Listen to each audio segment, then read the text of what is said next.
Hey guys, in this video, we're going to take a look at how you can turn on or turn off navigation, gestures, vibration on the Samsung Galaxy S22 series.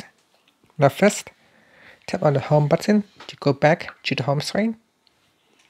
Then from the home screen, swipe down at the top and tap on the settings icon. In here, go down and tap on sounds and vibration.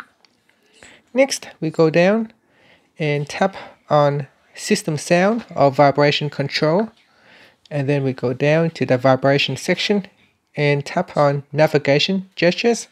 Now tap on the toggle button to switch it off, or tap on the toggle button to switch it on.